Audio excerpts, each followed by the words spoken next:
At Imagilabs, we're teaching programming, and we're teaching programming in a fun way. imagiCharm is a programmable keychain accessory. It's a small cube that you can program from your phone. So it has embedded lights that you can program to turn on in different colors. And you can display any shapes, patterns, and this way express yourself with the code.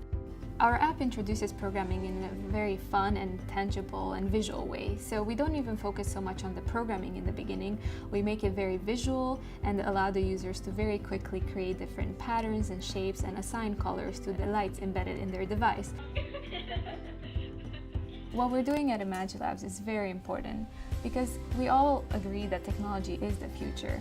And if women are not part of building this technology, then women will not be part of shaping our future.